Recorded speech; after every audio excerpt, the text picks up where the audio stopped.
नमस्ते, मैं अनुपमा देसाई जवर्गी और आपका मेरे यूट्यूब चैनल में स्वागत है। आज इस वीडियो में मैं नेविल गॉडर्ड जी की एक मैनिफेस्टेशन स्टोरी शेयर करने वाली हूँ। ये स्टोरी उनके book law and the promise से है। बहुत इंटरेस्टिंग स्टोरी है। उससे मतलब प्रोफेशनल लाइफ में हम कैसे इमेजिनेशन का यूज़ कर सकते हैं, इसका एक बहुत अच्छा उदाहरण है। मतलब किसी का आपका खुद खुद का बिजनेस हो तो उसके गोल्स के लिए ये स्टोरी काफ़ी इंस्पायर करेगी। और कैसे है कि अक्सर हमारी मैनिफेस्टेशन जर्नी में कभी-कभी हम थोड़े मायूस हो जाते हैं या फिर ऐसे लगता है कि पता नहीं कब मेरा सपना कब पूरा होगा। तो ये बीच-बीच में ऐसी जब स्टोरी हम सुनते हैं सच कहानियाँ, तो हमारा भी उत्साह बढ़ता है और हमारी भी वापस हम उस फीलिंग में आ सकते हैं कि ये अगर दूसरों के साथ हो गया तो हमारे साथ भी होगा। तो इसलिए ये ऐसे ये जो कहानियाँ रहती हैं ये बूस्टर डोज की तरह काम करती है, इसलिए बीच-बीच में मैं शेयर करती हूँ। नेविल गॉडर्ड जी की पूरी प्लेलिस्ट अलग से की हुई है, तो आप अगर ये पहला वीडियो आप उनका देख रहे हैं तो इससे पहले भी जो कहानियां शेयर की हुई है रियल मैनिफेस्टेशन स्टोरीज वो भी है उसमें और उनके टेक्निक्स भी दिए हुए हैं। तो बहुत आसान और सरल टेक्निक्स हैं उनके। तो ये जो आज की स्टोरी है ये एक युवा की स्टोरी है जिन्होंने बाद में अपना एक्सपीरियंस शेयर किया है नेविल गॉडर्ड जी के साथ। तो ये एक 19 साल का एक युवक है। वो एक डांस इंस्ट्रक्टर है और 5 साल से उसका करियर वही है, कुछ मतलब उसमें कुछ बढ़ोतरी नहीं हो रही है। उसके खुद के सपने हैं लेकिन कुछ बाहर के इसमें कुछ उसको प्रगति नहीं दिख रही है। तो एक बार उनकी जो एक फ्रेंड है वो उनको नेविल गॉडर्ड जी के लेक्चर्स के लिए लेके जाती है। तो वो ये पहली बार सुनते हैं ये सारी कि इमेजिनेशन क्रिएट्स रियलिटी और आप जैसे देखते विजुलाइज करते हैं वैसा सपना पूरा होता है। तो जब हम भी पहली बार सुनते हैं तो सच नहीं लगता है, तो उन्हें भी लगा ये क्या, ये तो इम्पॉसिबल है, ऐसा कुछ होता है क्या। तो नेविल गॉडर्ड जी अक्सर चैलेंज किया करते थे लेक्चर्स में कि आप करके देखिए, नहीं होगा तो मुझे आके बताइए। तो एक्चुअली क्या हुआ कि इन्होंने वो ऐसे चैलेंज लिया कि मैं इनको दिखा दूंगा कि ये नहीं होता है, ये गलत बात बता रहे हैं। तो ऐसे उन्होंने सोचा था। सो देखिए, इंटेंशन तो ऐसे नहीं था कि होना है, इंटेंशन से एक्सपेरिमेंट ऐसे शुरू किया था कि ये नहीं होगा, ये इनको गलत साबित करने के लिए उन्होंने एक्चुअली ये शुरू किया था एक्सपेरिमेंट। तो फिर उन्होंने वो आउट ऑफ द वर्ल्ड करके जो बुक है नेविल गॉडर्ड जी की, वो पूरी बुक वगैरह पढ़ी और फिर उन्होंने ये शुरू किया कि अभी क्या मेरा गोल है, किस चीज़ के लिए मैं इसका उपयोग करूँगा। तो वो उन्होंने कहा कि मुझे डांसर तो मैं हूँ दूसरे के स्कूल में, लेकिन मुझे अपना खुद का एक ये चाहिए, आर्थर मरे डांस स्टूडियो, जो अभी भी है, मतलब अभी भी वो चल रहा है दुनिया में। तो ये काफ़ी पुरानी स्टोरी है। तो वो स्टूडियो में मुझे फ्रेंचाइजी बनना है उस स्टूडियो के लिए। तो उस समय उनके हिसाब से ये उनका एक इम्पॉसिबल गोल था। इसीलिए उन्होंने ये चूज़ किया, इसलिए उन्होंने कहा कि मैं यही लूँगा कि मुझे दिखाना है कि ये नहीं हो सकता। तो फिर उन्होंने जैसे वो हाँ, आप सबको पता है कि क्या करना है कि रात को सोने से पहले कल्पना करनी है कि आपका सपना पूरा हो गया है। तो वैसे ही इस युवा ने पूरा इमेजिनेशन करके सीन तैयार किया कि वो खुद का अपना स्टूडियो मैनेज कर रहे हैं। तो फिर ऐसे 1-3 हफ्ते हो गए, तो फिर एक दिन उन्हें अपने एक फ्रेंड से फ़ोन आया और उन्होंने कहा कि मेरा एक डिज़ाइन स्टूडियो है रीनो, नेवाडा में और वो मुझे खुद का उनका स्टूडियो था फ्रेंड का, लेकिन मुझे वो सँभालना थोड़ा मुश्किल हो रहा है, तो तुम पार्टनरशिप में इंटरेस्टेड हो क्या?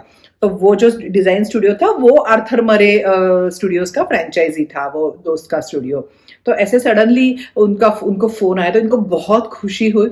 उनको ये ध्यान भी नहीं रहा कि उन्होंने ये कुछ इमेजिन वगैरह कुछ किया था। तो वो किसी से पैसे वैसे उधार लेके वो पहुंच गए रीनो और वहां से उन्होंने दोस्त के साथ पार्टनरशिप में वो आर्थर मरे स्टूडियो चलाना शुरू कर दिया। फिर 1 साल हो गया, फिर उन्हें लगने लगा कि नहीं, मुझे मतलब अच्छा चल रहा था, दोनों मिलके बहुत अच्छा स्टूडियो चला रहे थे। रीनो वैसे भी बहुत छोटी जगह है, मतलब छोटा स्टूडियो था वो। तो डांस स्टूडियो में वो डांस के लेसन्स वगैरह लेते हैं, अभी भी वो चल रहा है, अलग-अलग प्रकार के डांस सिखाते हैं, सोशल डांसिंग के लेसन्स वगैरह रहते हैं वहाँ पे। तो 1 साल में उनको लगने लगा कि ये तो अभी अच्छा चल रहा है, लेकिन मुझे ऐसा लग रहा है कि और एक स्टूडियो होना चाहिए, कि और हमारा और एक ब्रांच होनी चाहिए। तो फिर मतलब ऐसे वो ब्रांच वगैरह करने के लिए इतने पैसे नहीं थे, ये अच्छा चल रहा था। तो फिर वो ऐसे फिर वो बोले कि मतलब ऐसे नींद नहीं आ रही थी एक दिन रात को, तो फिर ऐसे सोचने लगे कि उन्होंने अपने शेल्फ पे वो किताब देखी आउट ऑफ द वर्ल्ड, जो उन्होंने पहली बार पढ़ी थी। तो वो देखते ही उनके मन में विचार आया कि अरे मैं क्या क्या पागलों जैसी चीजें करता था, कैसी कैसी किताब पढ़ता था जब मेरा खुद का स्टूडियो नहीं था। तो फिर वो देखते ही ऐसे उन्होंने मन में खुद से कहा, और फिर उनको एकदम सडनली स्ट्राइक हुआ कि जब मेरा स्टूडियो नहीं था मैंने क्या किया था वो मिलने के लिए। तो फिर वो उन्होंने वापस वो पूरी किताब पढ़ी आउट ऑफ द वर्ल्ड, और फिर उस टाइम से उन्होंने वापस वो उस रात से विजुअलाइजेशन करना शुरू कर दिया, वो जो सीन तैयार किया कि उनका एक और स्टूडियो हो गया है, एक और एक मतलब फ्रेंचाइजी उनको मिल गया है। तो तो ऐसे तो देखिए मतलब भूल गए थे कि किस वजह से वो इमेजिनेशन सच हुआ है, वो भी भूल गए कि उनके काम में बिजी हो गए, लेकिन फिर जब याद आया तो वापस वो सारी प्रोसेस शुरू कर दी। फिर अब क्या करना है कि एक और स्टूडियो के लिए तो उन्होंने क्या किया कि एक ऐसा सीन तैयार किया कि जो उनके सुपीरियर है वो उनके काम की बहुत तारीफ कर रहे हैं, वो कह रहे हैं कि तुम इतना अच्छा ये वाला स्टूडियो चल रहा है तो हम आपको एक और जगह का फ्रेंचाइजी देते हैं। तो इसलिए फिर उनको ऐसे ऐसे वो करते रहे, इमेजिन करते रहे वो सीन, रोज रात को वो प्ले करते थे कि उनको ये ऐसा एक उनका सुपरवाइजर मतलब वो हमारे स्टूडियो में से किसी का फोन आया है या उनसे बात हुई है और वो ऐसे ऐसे उनको बोल रहे हैं कि आपको एक और हम स्टूडियो देने को तैयार है ऐसे। तो ऐसे ही एक 3 हफ्ते के अराउंड जब उन्होंने ये पूरा सीन किया, वो फीलिंग में आए, वो सबसे ज्यादा तो आपको पता है कि वो फीलिंग आनी चाहिए कि ये सच है, तो वो फीलिंग उनको आई कि अभी ऐसे हो गया है। और उनको सच में उनका ये स्टूडियो बहुत अच्छा चल रहा था, तो सच में उनको 3 वीक्स में एक फोन आया कि हम आपको, आपका इतना अच्छा चल रहा है तो आपको एक दूसरा स्टूडियो हम देने को तैयार है। तो बेकर्सफील्ड करके गांव में वो एक और स्टूडियो उनको मिला। तो फिर उन्होंने क्या किया कि वो जो दोस्त था जिसका ये रीनो स्टूडियो, वो बेकर्सफील्ड शिफ्ट हो गया और इनके पास रीनो का खुद का अकेले का स्टूडियो रह गया। और तो फिर उसके बाद फिर अभी उन्होंने सोचा कि अभी इतना दोनों चीजें ऐसे हो गई है तो अभी विश्वास तो है बढ़ गया, तो कहा कि नहीं मैं ये सारी चीजें अपने टीचर्स जो उनके साथ काम करते थे उनके स्टूडियो में उनको भी सिखाता हूँ। तो उन्होंने फिर वो सारा पॉजिटिव थिंकिंग और ऐसे ऐसे करना है ऐसे वो टीचर्स को भी बताना शुरू कर दिया। तो टीचर्स को भी विश्वास नहीं हुआ, उनका टोनी नाम का एक ऐसे फ्रेंड कम ये कलीग था, तो वो बोले कि नहीं ये तो वैसे भी हो ही जाता कि तुम इतनी मेहनत करते हो, इतना मन लगा के काम करते हो तो और टैलेंटेड हो, तो ये तो होना ही था, मतलब ये ऐसे प्रगति तो तुम्हारी होनी ही थी, इसमें कुछ ऐसे टेक्निक का कुछ ये नहीं है। तो फिर ये बोलते कि अभी मैं क्या करूं कि तुम्हें ये लगेगा कि ये काम कर रहा है, वो चैलेंज लेते हैं। तो वो बोले कि कुछ ऐसा करके दिखाओ कि जो अभी मतलब मुमकिन नहीं है ऐसे लग रहा है, और वो मुमकिन हो जाएगा तो मैं मान लूंगा।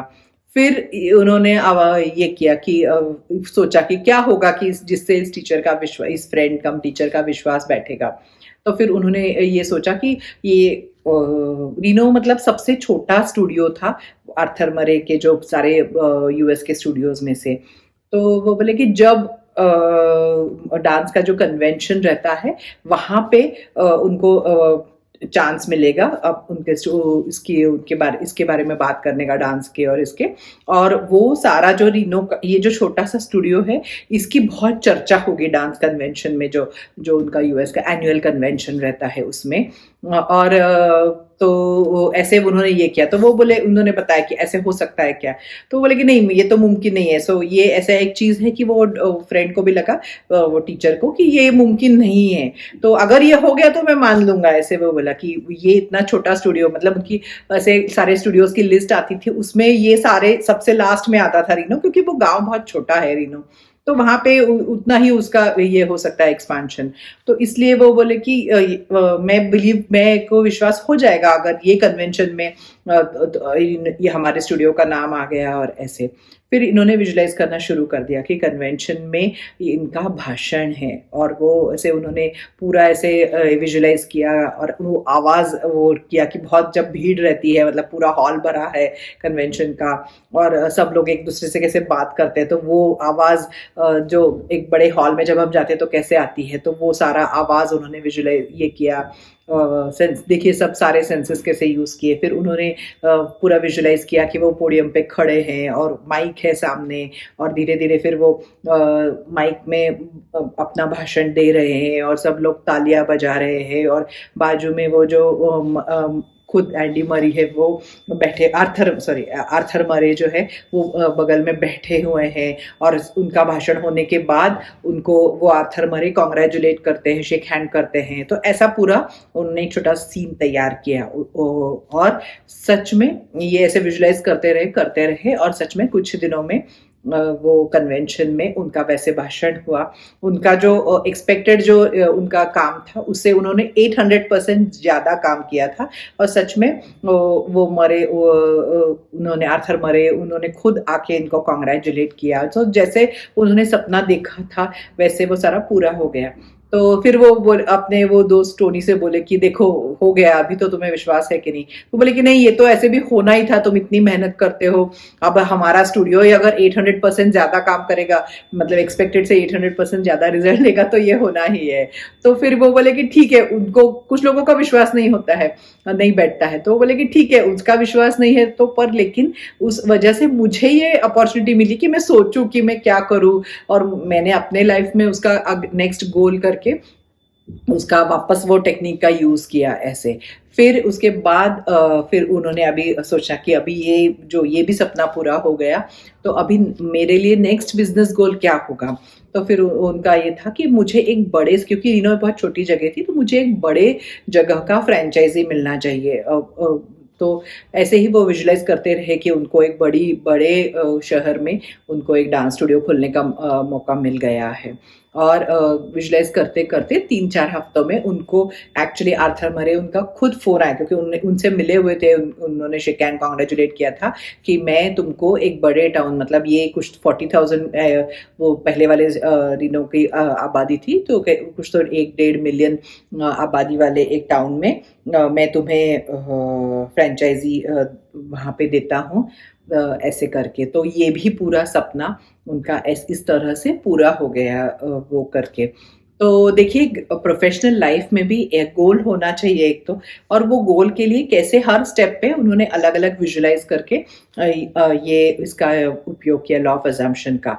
और साथ में एक्शन, वो भी तो बहुत इंपॉर्टेंट है, क्योंकि वो अगर उनको करनी है, मतलब वो एक्सपीरियंस करना है उनके प्रोफेशन में, बिजनेस में उनको बढ़ोतरी चाहिए, तो उनको काम भी उतना अच्छा और मन लगा के करना है। सो ये दोनों चीजें एक साथ चलती है। सो पहले विश्वास हो जाता है अगर कि ये होगा, तो अपने काम करने में भी मजा आता है और काम भी अच्छा होता है। तो ये एक बहुत अच्छा उदाहरण है। और इसका सबसे ये तो इम्पोर्टेंट ये है कि जो जब शुरुआत की थी तो एक इस तरह से की थी कि ये नहीं होगा, मतलब ये चैलेंज तो दिन भर में सोचते कि ये नहीं होगा, लेकिन रात को जब वो फीलिंग में आते हैं, जब वो विजुलाइज करते हैं, तो ये असल में नहीं होगा। अगर हमारे मन में विश्वास भी नहीं है तो भी ये काम करता है। ये कहानी ये दिखाती है। तो इसलिए आज मैंने ये स्टोरी आपके साथ शेयर की।